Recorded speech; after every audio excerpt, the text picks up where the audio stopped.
Hello, everyone.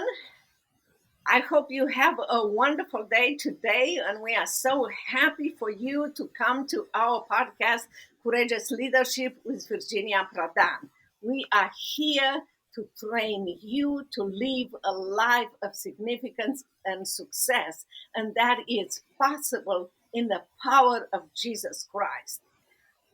For those of you who don't know me, I'm Virginia Prodan. I am the host of Courageous Leadership with Virginia Prodan, and I'm here to welcome you. I am an international human rights attorney. I am a speaker and an author. Tyndale House Publisher published my memoir, Saving My Assassin, and you can find it at virginiaprodanbooks.com slash product slash book. It's about my life in socialist and communist Romania and how God helped me to defend Christian and human rights cases. And by the grace of God, I'm alive. And I am so grateful that you are here and so many of them are coming to our podcast because today we have a very special guest. We have a person who experienced communist and socialist, and her journey is just amazing.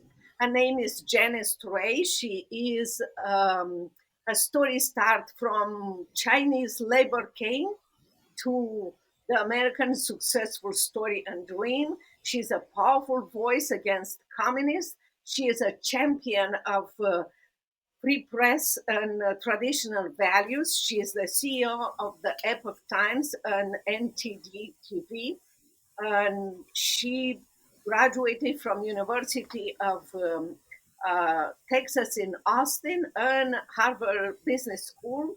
She is future as a speaker in many companies, and I'm so grateful, Janice, that you are here.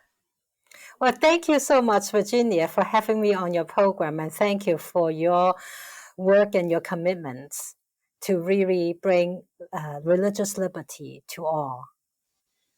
And I hope that our audience will close every door and take a good place, quiet place, and take notes because they will have a great opportunity to know and understand the atrocities as communists and socialists and the lies that the former government of Biden brainwash many of our students to believe that communism is the answer to their problems, which it's not. So, Janice, please tell us just a little bit about your experience in a labor camp in China to coming to freedom to America. I was born during the Cultural Revolution. My parents were engineers, and as a result of their educations, they were sent to forced labor camps in very remote part of the country. I grew up as a child laborer, grew sugar cane for the school, carried fertilizers heavier than myself to the top of the hill. During harvest seasons, I pick up crops drops on the fields, walk aisle by aisle for hours to fill up a full plastic bag of crops drop because they use the hand tools to harvest, so some crops would drop on the floor. That was the requirements to return to school the next day. So I experienced firsthand child labor, and I was lucky enough to escape to Hong Kong because my grandfather escaped communism. He was a successful banker. They took away his bank and his antique and painting collections. And when he was not well in Hong Kong physically, and we went to visit him and we were able to stay in Hong Kong. And I was very lucky that my father sent me to a school founded by the missionaries because he did not have a chance to learn Christianity, and he knew Einstein, the Greek scientist, believes in God, and so he gave me the chance. And I came to the United States because of the Tiananmen Square massacre. My best friend was in medical school, Dr. Pang, and he carried dozens of dead bodies and injured students. And that was the trigger point for me to apply for colleges in the United States. You said very important things that I want to outline for our young listeners, and especially for people, students, they were brainwashed uh, by former government to understand the atrocities of communists. One, you said your parents were engineers before communists came, and because they were educated people, they were put in labor camp. That's exactly what communists will do to you.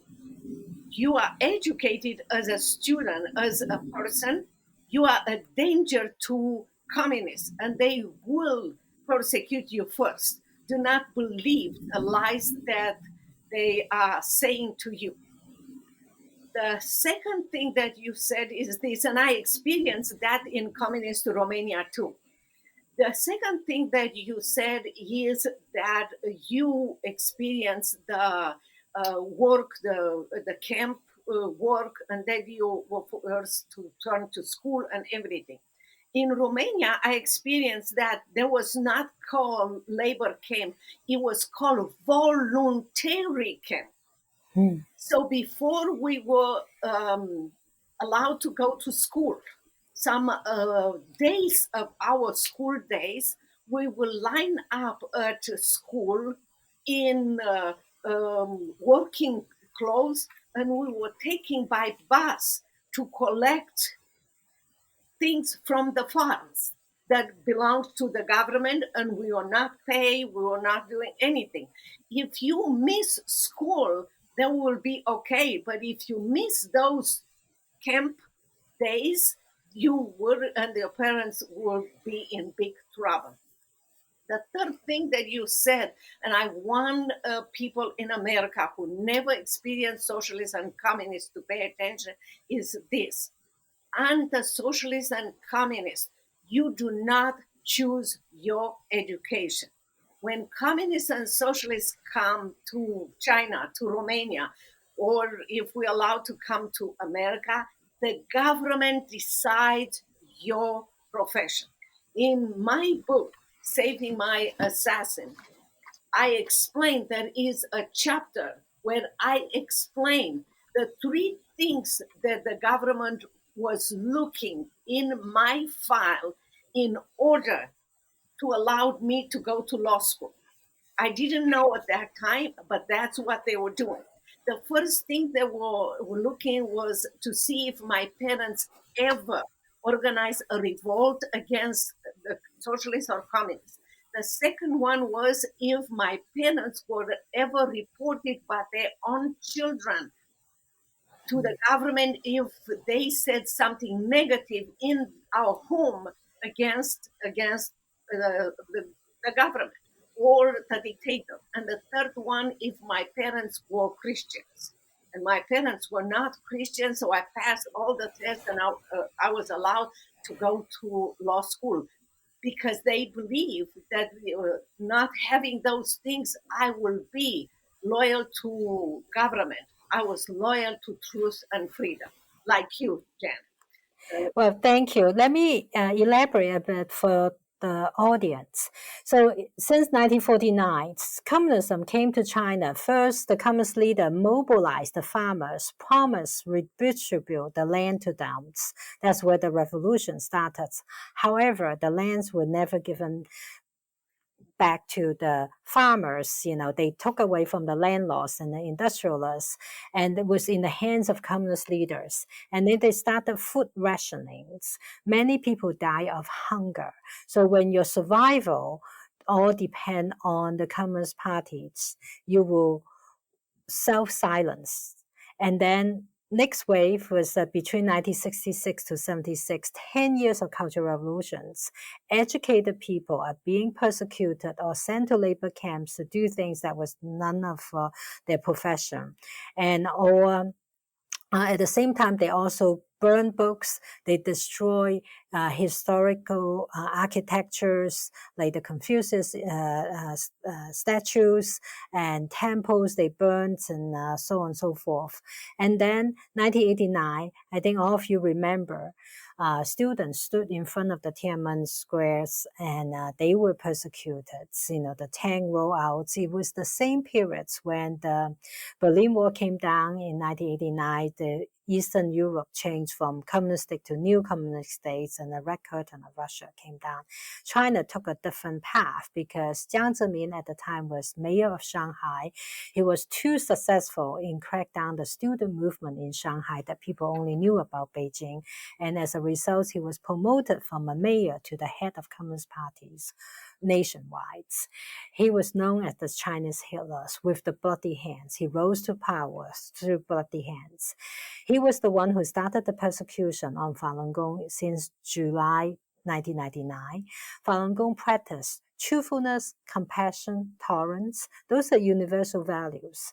But the Chinese Communist Party leaders thought that the revival of the traditional values and universal value like truth, compassion, tolerance is a stark contrast with communism's violence and propagandas. So it's like good and evil.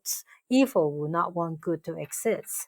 And the brutal persecutions continue until today. So if you look back the 7+ decades, every decade or so, an innocent group of people being singled out. First is the landlords, the industrialists, then the educated people, then the students, then the Falun Gong followers. None of them have done anything wrong. In fact, 5,000 years, there were no communisms. But it was Communist Party leaders' insecurity.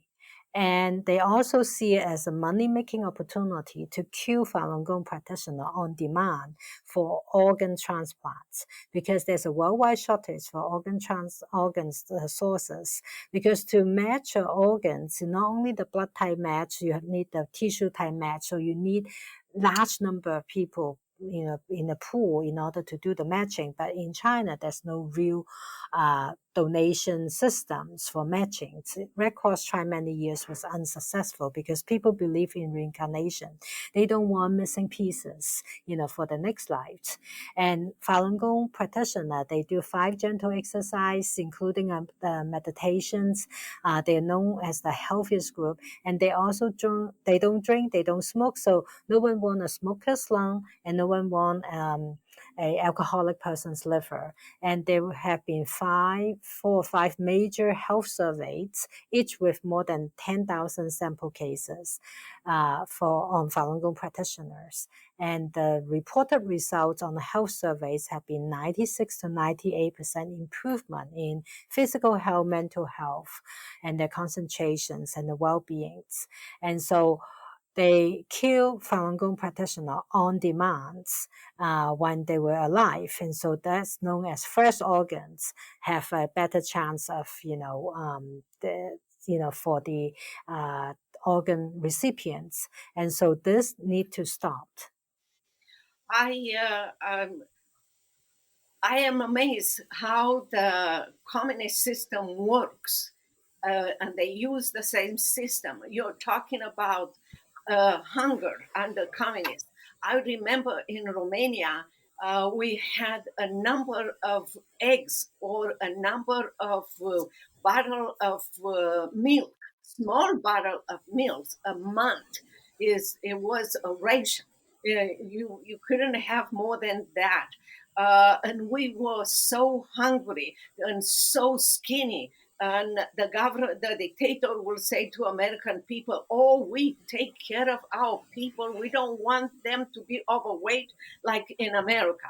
But we suffered. We didn't have food. I remember going to the store many times. People have to stay in line for hours and sometimes days, because when the government is in charge and is the owner of all the food, all the companies, they do whatever they want. They bring the food when they want, or products and the quality that they want at the price that they want. In fact, one of my lawyers that live across the street, stopped one day at the meat market and bought some meat. And when the man told him how much it cost, he only said, "Oh, the government raised the price again." And from that place to home, he disappeared because there were people in line and they heard him saying that, and for him to be a lawyer had an influence, and they killed him. And I Oh, so sad. you that when I came to America, when I walked for the first time in the grocery store, I remember thinking, is this an exhibition that is not, line? Nobody fights for food and everything. It was a shock to me that everything was so beautiful. You also talk about books. The communist system works in the same system. When we were in Romania under dictator Nicolae Ceausescu, you were required not only in the library, in the bookstore, in a school to have only books of the dictator, but also in your own home. They burned all the books. They did not allow anyone. In fact, when I was with a television program back to Romania after revolution, I was amazed that half of the store was full of Bibles and everything after revolution, and he was gone. Um, you were also talking about the 1989 revolution of the students. The revolution comes under communists where people realize that they have nothing to lose, nothing to lose because they are so oppressed, they don't have anything. And I believe that was the reason why they went outside, and those are young people. But you are right about um, China, that it's different and it's absolutely we don't want to have communist China. And I hope that our audience understand for what you explained that happened in China, for what I explained that happened in Romania, they will understand the reality of socialism and communism. Yeah, the Epoch Times published the 9 commentaries on the Communist Party on November 19, 2004. So for the past 20 years, we have inspired 442 million Chinese withdraw from the Chinese Communist Party membership and its affiliated organizations, the Youth League and the Young Pioneers. This is very significant. It catalyzed the transformation of communist China towards a new communistic China in the future. Because for 5,000 years before communism, it existed without communism. So communism was never rooted in the traditional Chinese culture. And if you think of 1989, things changed instantly. Just like President Reagan in 1989 said, Mr. Gorbachev, tear down this wall. Today, what we are dealing with is the digital firewall. So in China, there's the internet censorships, and they're also using the artificial intelligence, to attack and to target our people, invade our privacies, and as we all know that significant infiltration.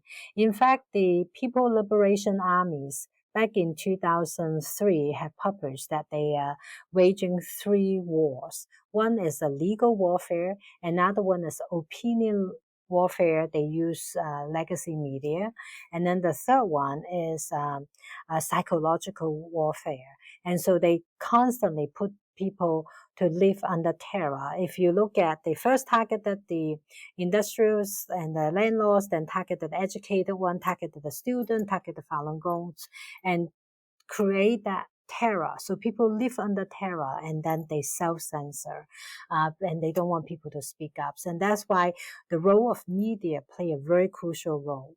And in 2018, the Epoch Times published the Spectre of Communism Ruling the World, showing how communism systematically infiltrated into the legal system, into our education systems, and into arts and cultures. It's very systematic infiltrations.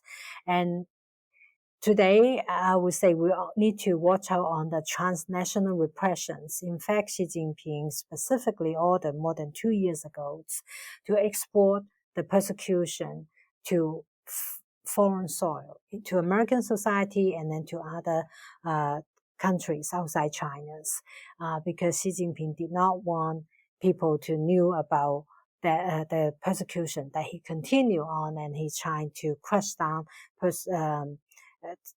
not only internally, but trying to export the transnational repression. So there have been lawsuits that with CCP behind, there have been YouTubers and medias that have been recycling the propaganda of the Chinese Communist parties. So I hope all the audience will be mindful of where you get the source of information.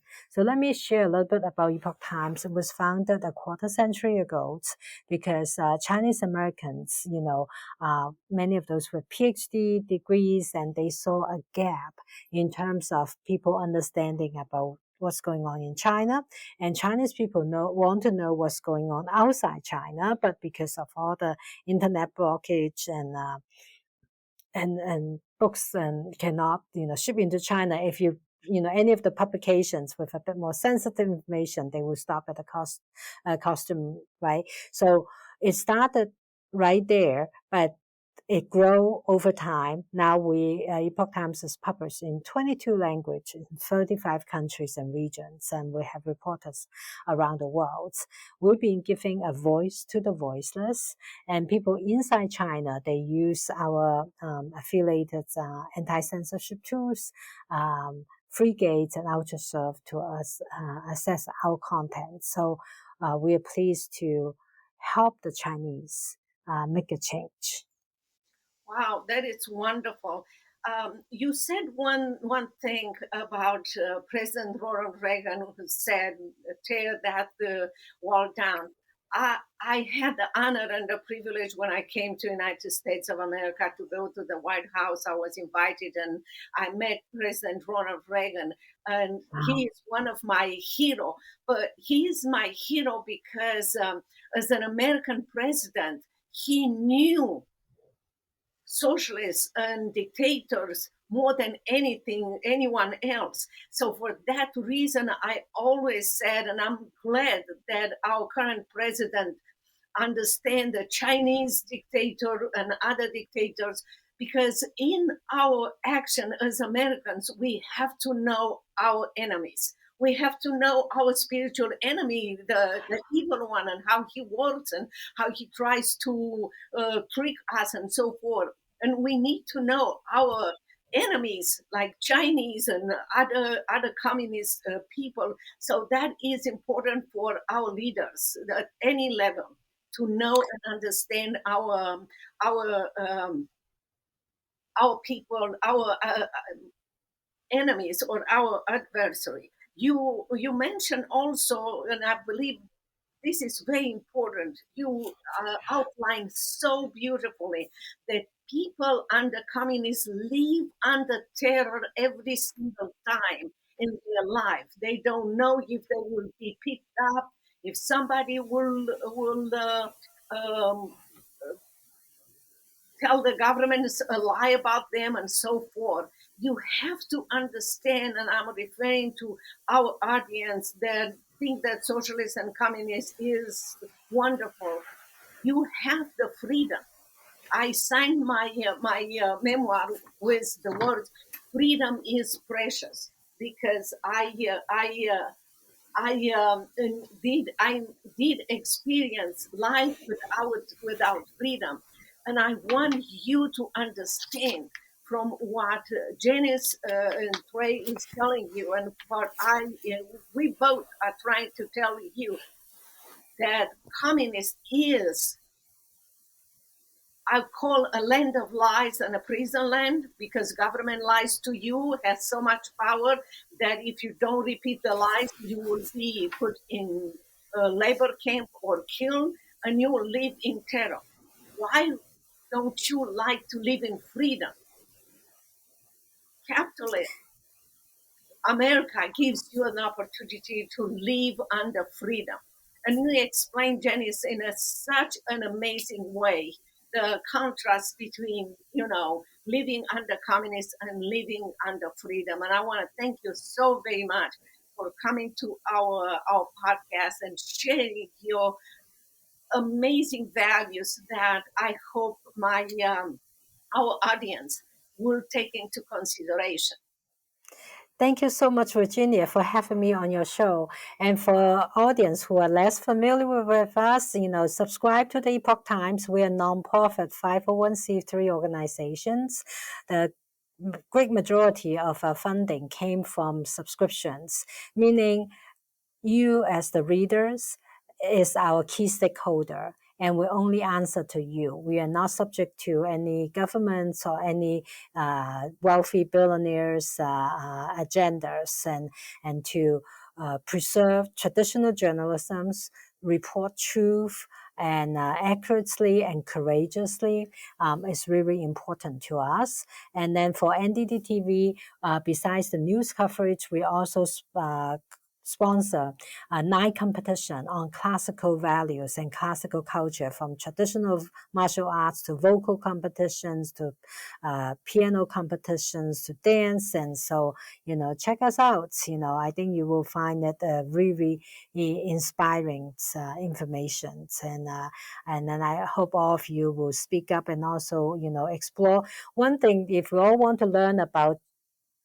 what does the world look like before communism, go check out Shen Yun Performing Arts. SHENYUN is a world-class performance of classical Chinese dance with a live orchestra, combined the Guantua Western Symphony with a distinctive Chinese melody, and then with a pattern animated backdrop. It's like a movie, a live theater, and live concerts.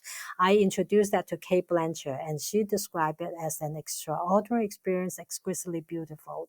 So see yourself, what is China look like before communism? Oh, I love that. And I will add to that. I am a subscriber of the Epoch Times. I watch the NTD TV, and I love everything that you said. And I want to say, you can subscribe for yourself, and you can subscribe for others. Give them the subscription as a gift for different events, for different situations. So again, thank you so very much for coming to our podcast. I hope you will send us your comments, your question, your suggestions, and we will go from there. Tell us, and I hope we can invite you, Janice, for another events, for another competition, what you have, and hope to see you in DC soon. Thank you so much, Virginia. God bless you, and I hope to hear from you soon. Bye bye. Thank you. Bye bye.